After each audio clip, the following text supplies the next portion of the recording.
politik, Pak.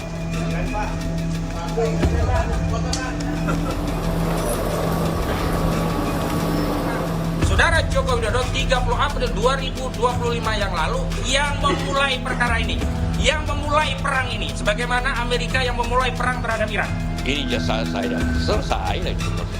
Dan pasti Pak Jokowi tidak menginginkan sebagai mantan presiden dan tidak menginginkan masyarakat ini pecah belahkan. Saya rasa orang yang paling siap untuk ke pengadilan adalah Bapak Insinyur Joko Widodo. Merasa kasus ijazah Jokowi sudah terlalu lama dan menyita waktu dan energi anak bangsa, mantan Wapres Yusuf Kala meminta Jokowi menyudahi perkara ijazah dengan memperlihatkan ijazah aslinya. Dengan begitu menurut JK, perpecahan antar kubu bisa segera disudahi. Kita stoplah ini perkara dengan cara tinggal Pak Jokowi memperlihatkan ijazahnya kan yang asli. Tinggal dikasih lihat selesai. Kan? Tinggal dikasih lihat masyarakat saja.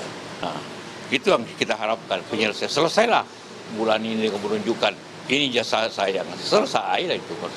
Saya yakin dan pasti Pak Jokowi tidak menginginkan sebagai mantan presiden dan tidak menginginkan masyarakat ini pecah belah karena soal kecil ini.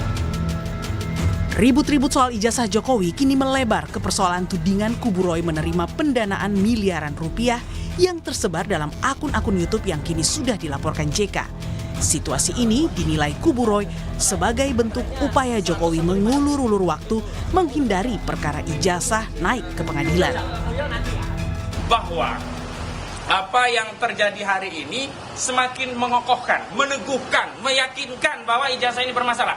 Sebab kenapa? Saudara Joko Widodo 30 April 2025 yang lalu yang memulai perkara ini, yang memulai perang ini, sebagaimana Amerika yang memulai perang terhadap Iran.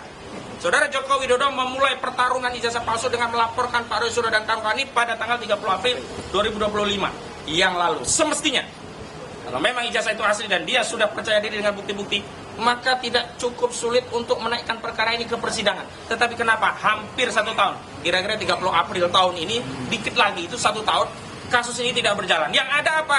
Justru saudara Joko Widodo mengirim sejumlah buzzer-buzzernya, entah YouTuber, entah orang dengan status terpidana, mendatangi klien kami, merayu-rayu agar bisa datang ke Solo untuk memproses apa yang disebut dengan restoratif justice.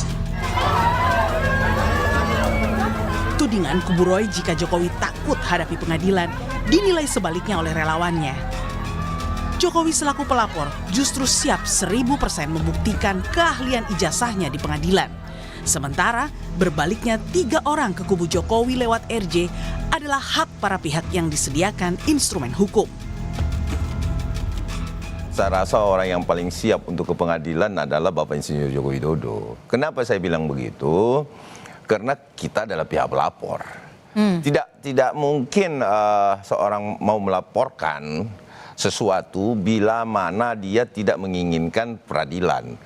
Kemudian teman-teman ini merasa bahwa tidak beraninya Bapak Insinyur Jokowi karena adanya P19 dan lain sebagainya serta ada restoratif justice. Perlu saya ingatkan bahwa restoratif justice itu adalah instrumen hukum, disediakan oleh hukum untuk bisa dijalankan atau tidak diterima, tentu dengan kesepakatan. Nah, kesepakatan ini sudah ditempuh oleh Rismond. Kita kembali ke situ kalau kita berbicara itu.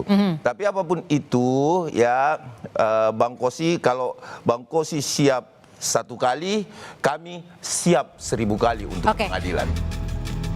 Jelang 1 tahun sejak kasus ijazah dilaporkan Jokowi, alih-alih rampung, perkaranya kini melebar ke kasus penyebaran berita bohong soal dalang pendanaan kasus ijazah yang menyeret nama mantan orang nomor 2 di Indonesia.